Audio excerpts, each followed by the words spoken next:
Hey everybody, a while back I mentioned that I will make a tutorial on how to recap a power supply. So here we have it. This is a video on how to replace capacitors in a computer power supply. Basically, we have a HiPro power supply here, and not too long ago I featured this power supply in a video. It was actually in a computer cleanout video and in a part system video. This power supply came out of a $14.99 a $15 parts HP system I got from the Computer Works store, and I thought for sure they'd have a bunch of bad TPO capacitors in it. And I've actually recapped two of these power supplies already, and both of them did have a bunch of bad TPO capacitors. Now if you actually watch those videos, you're going to be in for a surprise. This unit actually isn't that bad. They actually use a different brand of caps on most of the secondary side. However, there are two TPO caps, and I believe that are in the 5-volt standby circuitry, I think, anyway. And those are bulging and need to be replaced. So we still got to recap this thing. At least two capacitors that I know are failing. And so yeah, we'll go ahead and tear this thing apart and recap this thing. There's also two TPO capacitors near the back of the secondary side. I'll also go ahead and swap those out too. Now would be a good time to go ahead and plug in your soldering iron if you haven't already. I've already plugged mine in and it's warming up. So anyways, just a little disclaimer when it comes to power supplies. You do want to be careful with these things because they have two primary capacitors, or at least the older power supplies have two primary caps. But if you have, let's say, an active PSU, there's one single capacitor. Anyways, either situation, those primary capacitors can hold a residual charge for at least probably an hour after you unplug the power supply from the power source. And even if the computer's turned off, that doesn't mean that the power supply is turned off when it's plugged in. So just keep that in mind. At least with ATX power supplies and newer, even when the computer is turned off but still plugged in, there's still power inside this power supply unit. And that's why they always attach a little sticker. For example, this one says the following: warning, risk of electric shock, disconnect power cord and all other cables before removing the power supply. Refer servicing to qualified personnel. So that being said, basically if you're not actually experienced with working on these kind of things, it's not recommended that you pop the cover off and actually work on one. But of course, in my situation, I've worked with power supplies many times before, and as long as you let the power supply sit for at least a few hours, I recommend at least 24 hours just to be safe. This power supply hasn't had power to it in quite a while, so we're good to go there. But there can be some situations to where, let's say the circuitry be going between the primary caps and let's say your main switchers. Let's say something goes up in circuit, so nothing is there to drain those capacitors. That means those capacitors could hold a pretty lethal charge. So that's why I say just be very careful. So anyways, we're going to pop off this cover. This power supply actually has a clamshell design case on it. A lot of power supplies, the cover just popped off the top of the unit.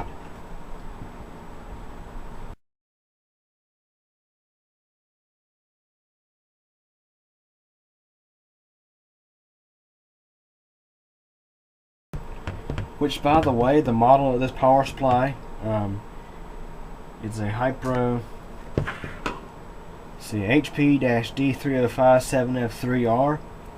If you happen to come along one of these power supplies, it's a good idea to recap it if it needs it, because this is actually a really good power supply. Even though it looks ugly and everything, because it's pretty much an OEM supply, this power supply is rated for 300 watts, yet it can easily do 350. I've seen load tests performed online using an automated load, electronic load, and these people were able to actually pull 350 watts out of it reliably. They could even get 400 watts out of it, but it'll just overheat and cut off. But you can get 350 watts out of this power supply, no problem. It's a very well built power supply, minus the shunted capacitors they choose to install in these.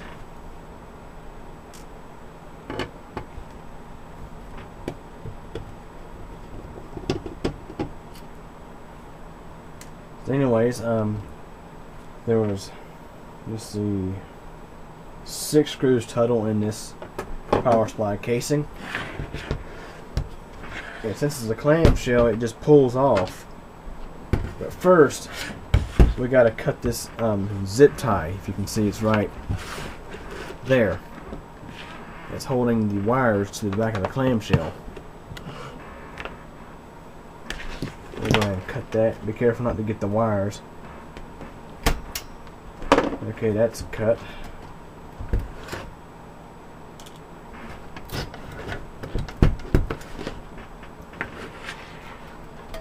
And of course, this power supply has so many wires coming out of it that this clamshell is a tight fit. You gotta be careful not to mess the wires up on it too.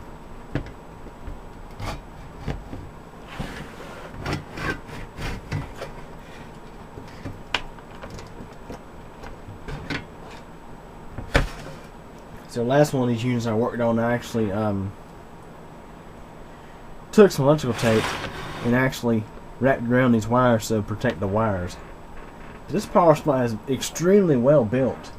I mean, on the, let's see, on most of the 12 volt lines and the ground lines, they use 16 gauge wiring. The minimum required is 18 gauge. A lot of cheap power supplies tend to use 20 gauge wiring. Now let me grab my multimeter and just verify that the primary caps are discharged. And of course, this being a clamshell design unit, it's easy to test these caps. I'll tell you what's funny though, with this power supply, it has I think 680 microfarad caps in it. Let me see, you have 680. When the first one of these I worked on actually had 1,000 microfarad caps in it. They were Nichicons.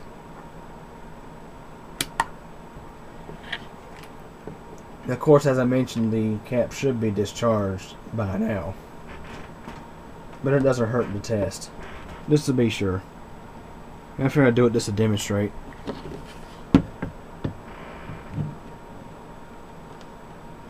Try to turn this where you can see it.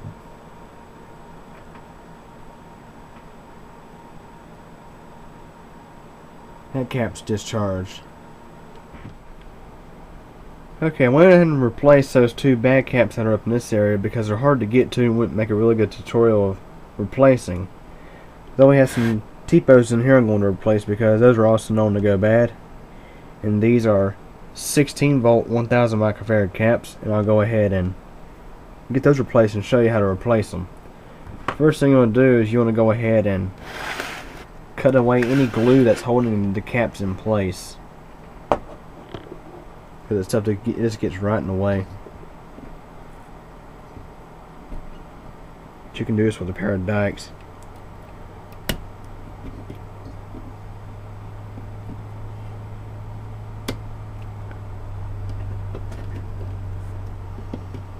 And of course, be careful around objects such as your coil and any other coils that have wires exposed like that, because you don't want to scratch the insulation on those wires.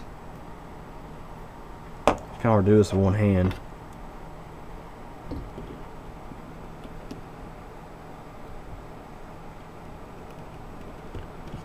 Okay, the glue is separated. And let me go ahead and show you exactly how I replace the caps. There are many ways you can remove the old caps. Sometimes, if you have to, you can use desoldering braid. But basically what I do is I heat up one leg at a time on the cap and rock it back and forth until it's completely out of the PCB. And usually it leaves behind a clean trace. And pretty much reinstalling a capacitor is pretty much the same method. Okay, I'm going to go and demonstrate how this is done. Well, at least how I do it anyway. But before I go and do that, let me show you what I got here. This is a little drawing that I did a while back when I recapped the last one of these supplies. This will be my third power supply, this model I'm recapping. So what I did is I made a little layout, did a little drawing of how the caps are laid out on the power supply board.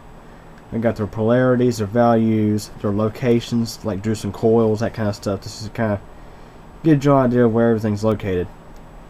And I believe I have one of these sheets also for the Bastec ATX 250-12Z, because I've recapped many of them too. Anyways, I'm going to do this demonstration.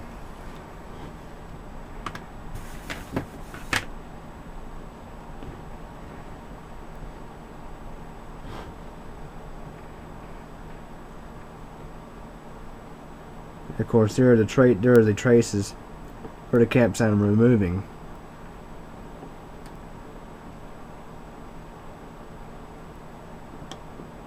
Notice how the cap just rocked sideways a little bit. There was barely any effort applied. Once the solder melts, it just falls right out basically. And just a little bit of pull. Which my soldering tip has seen its better days, I can say that.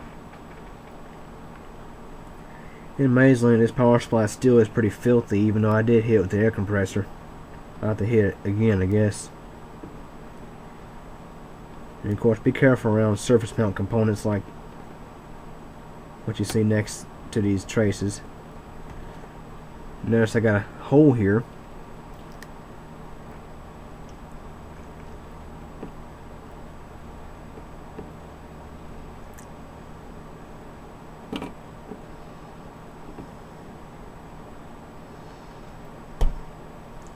Okay, that capacitor is removed. Throw it in my fireplace stash. But let me verify that my spec is correct. Yep, that's the right capacitor. I'm going to do the other one.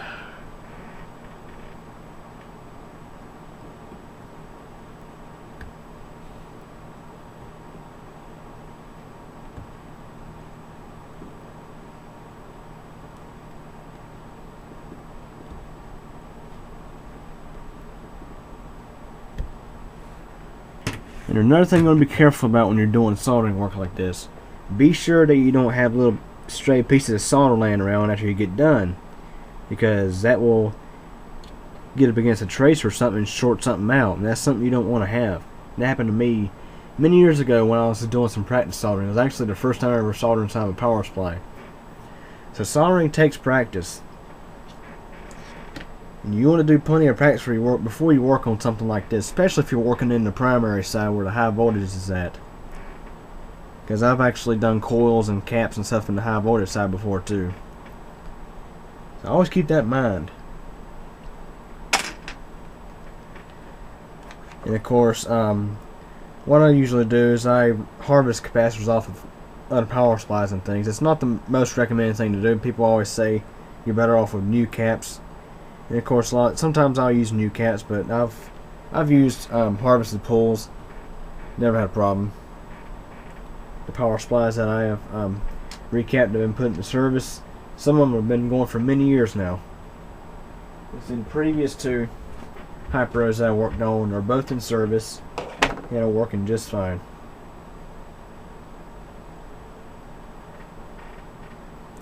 So now I'll look at my sheet and make sure I get the polarity correct. You might be able to see, you can see the holes where the caps normally go, and you can probably see the top of the PCB. Now of course, electrolytic capacitors, you have to have the polarity correct, otherwise they'll explode. You want to make sure you have the negative part on the indication on the PCB. Now be careful, because every once in a while you come across a PCB. This is common with some ASUS motherboards. The indication is actually backwards from what it should be. And looking at my piece of paper, I got wrote down that the circle is negative and just the hole is positive. So we'll go ahead and insert this capacitor.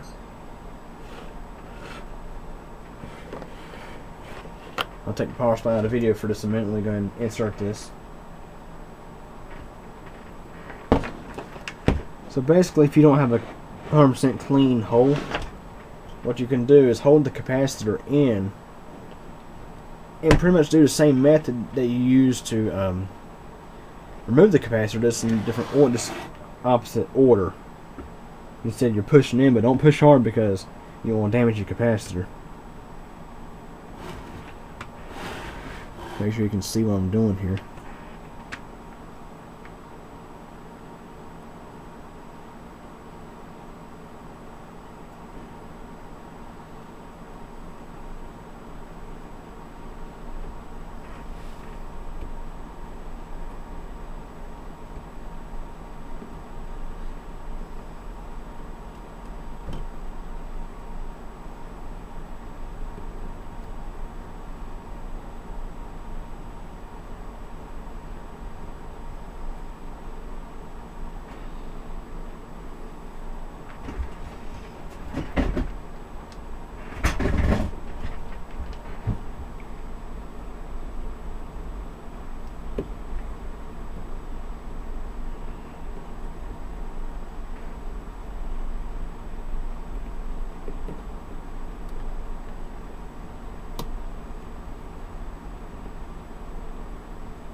And of course, always be careful when you put your fingers close to the soldering iron, because obviously it's hot. I'm going to add a little bit of fresh solder. Be sure we get a good solder joint here. Last thing you want is a cold solder joint.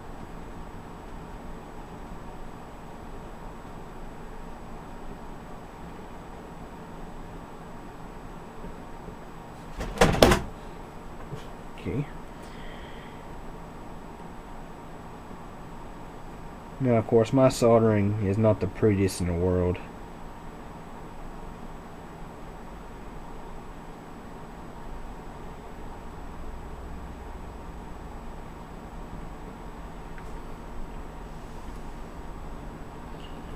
You just got to be sure that your soldering is contained within the appropriate trace.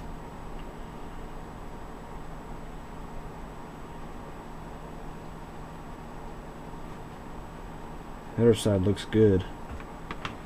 Okay, so that capacitor is in. It's in good and solid. The polarity is correct. Just had to double check. Voltage and value is correct. Sometimes when you're doing the secondary side on a power supply, sometimes you can go up on the values. Now if you're working on 5-volt standby, try to keep everything exactly the same. You can go up on your voltage, that's not a big deal. Just know the capacitor will get bigger.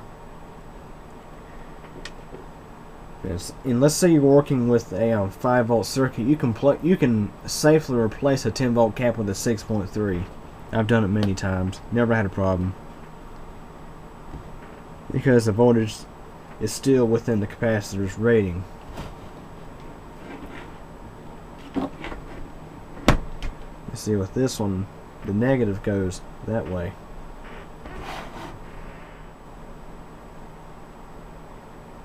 Now I'll go ahead and reinsert that capacitor. Now I'll carefully get the capacitor back into the holes.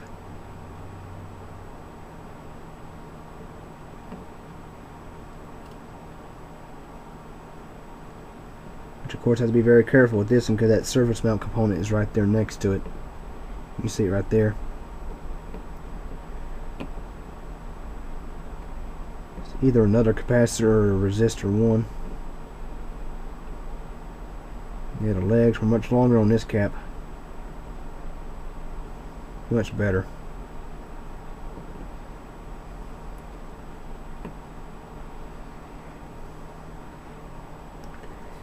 Now I'm going to apply some extra solder to get the connection good.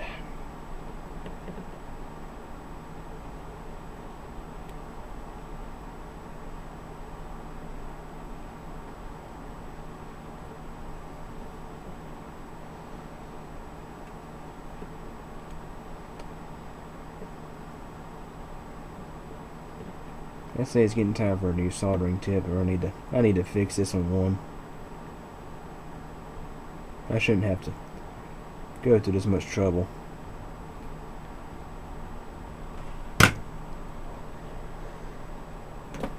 Okay, those other capacitors have been reinstalled.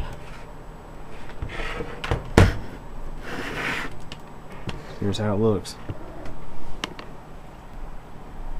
Okay, here's a close look at those capacitors.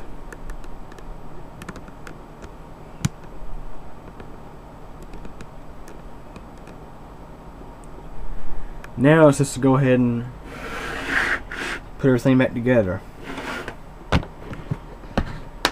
And of course, when I get through with that, I'll do a back porch test on this power supply just to make sure it works. And I'll let you know how everything goes afterwards. As I mentioned earlier in the video, on these HiPro units, I like to take some electrical tape and wrap it around these wires here, because it's such a tight spot. And of course, that metal touching is pretty rough on the wires. Here's my electrical tape. Here are the scissors. I try to keep everything tight with electrical tape. Some people just rip it off. I like to cut it. This should be plenty. Now let's wrap that around here.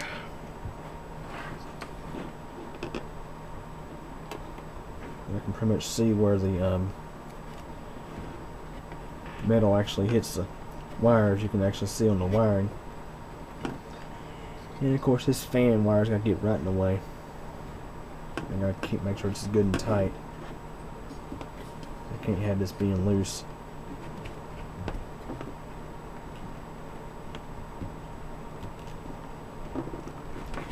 Okay, this will help protect those wires. Now I'll go ahead and reinsert the cover, but before I do, let me go ahead and do a close inspection to double check to make sure there are no loose solder blobs anywhere. That's very important. Sometimes it can be from the soldering work you did. Other times, if it's a cheap power supply, the solder blobs can be just stuck on there from when they manufactured, and you just got lucky and never had a short. And everything looks good from what I see.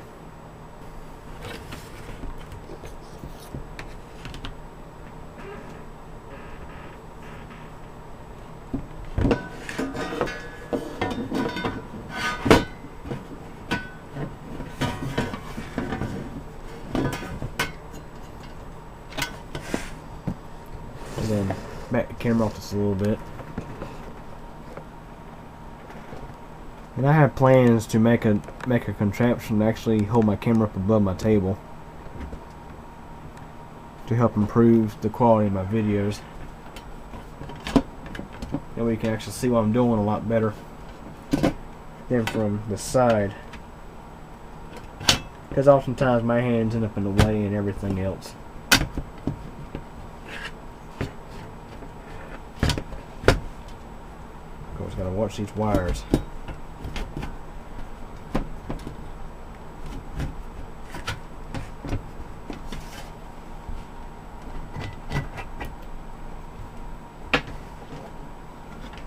Okay, the clamshell is actually back on. You notice how this tape is now covering the wires. Whole lot better.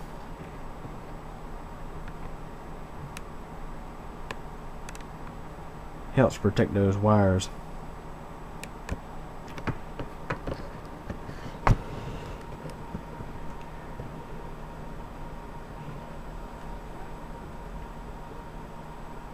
So anyways, that's how you recap a power supply.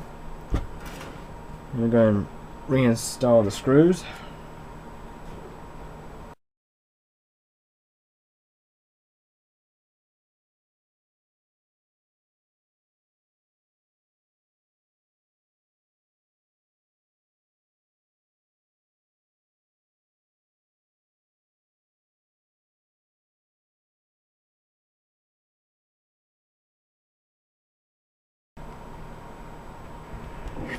Okay, so that concludes my video on how to recap a power supply. Here's a quick look at the spec level for in the video, so you can see the specs on this unit. As I mentioned, this is actually a 350 watt power supply from what it's been load tested to. It's really beefy in terms of its components. Here's the actual ratings on the unit. The 12 volt rail is rated for 19 amps, which is not bad at all for 300 watts. And of course, like I say, it can put out 350 watts. And I have to look online and actually see what the ratings from the load test results are. But anyways, any questions or comments, feel free to ask, and thanks for watching.